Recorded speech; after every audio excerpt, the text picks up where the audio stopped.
नमस्कार दोस्तों, स्वागत है देश और दुनिया पर। आज हम बात करने वाले हैं उस संस्था की जिसने भारत को अंतरिक्ष में नई ऊंचाइयों तक पहुंचाया। ISRO, इसरो, जिसने चांद के दक्षिणी ध्रुव पर सबसे पहले झंडा गाड़कर इतिहास रच दिया। आज की इस वीडियो में हम A to Z बात करेंगे।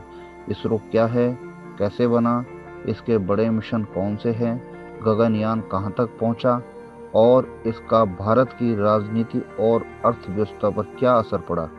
तो दोस्तों चलिए शुरू करते हैं। इसरो क्या है और वो क्यों बना। इसरो का पूरा नाम है इंडियन स्पेस रिसर्च ऑर्गेनाइजेशन, यानी भारतीय अंतरिक्ष अनुसंधान संगठन। ये भारत की सरकारी स्पेस एजेंसी है। इसका मकसद है अंतरिक्ष तकनीक को देश के विकास और विज्ञान के लिए इस्तेमाल करना। तो दोस्तों, इसरो की कहानी शुरू होती है 1962 में, जब INCOSPAR नाम की एक कमेटी बनी। फिर 15 अगस्त 1969 को इसरो की स्थापना हुई। 1972 में इसे डिपार्टमेंट ऑफ स्पेस के तहत लिया गया।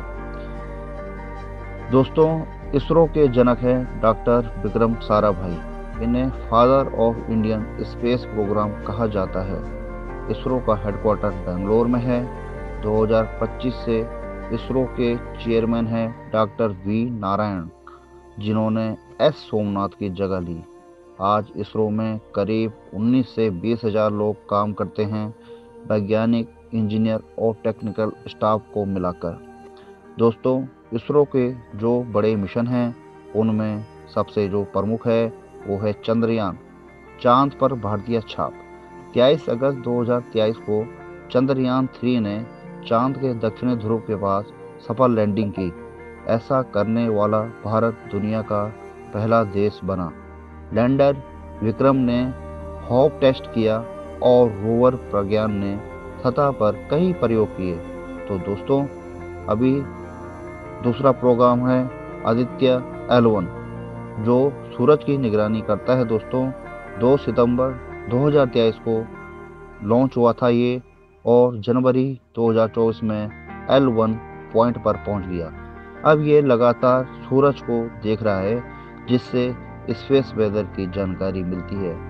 तो दोस्तों, तीसरा प्रोग्राम है मंगलयान, जो भारत का एक मार्स मिशन भी है, जो 2013 में लॉन्च हुआ। 2014 में मंगल की कक्षा में पहुंचा और 8 साल तक यहां का डेटा भेजा, और वो भी बहुत ही कम बजट में।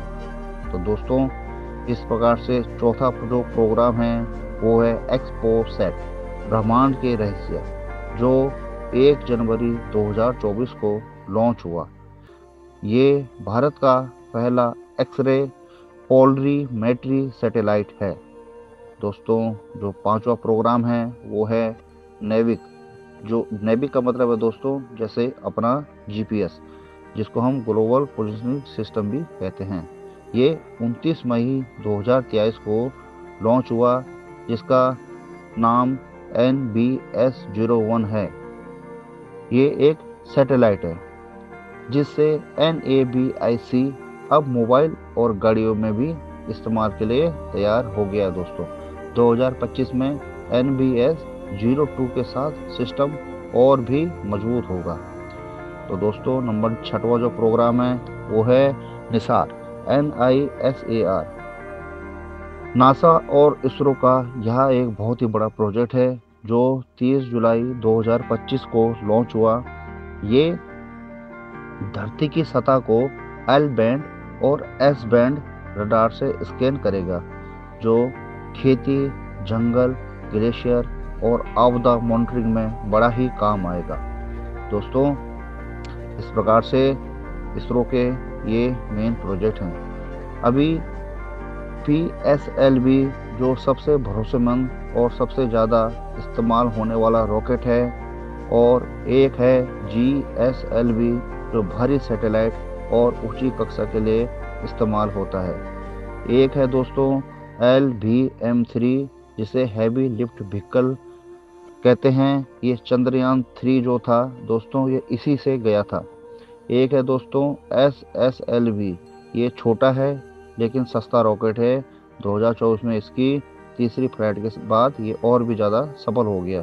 तो दोस्तों इस प्रकार से ये इसरो के जो है 4 रॉकेट हैं, PSLV, GSLV, LVM3 और SSLV।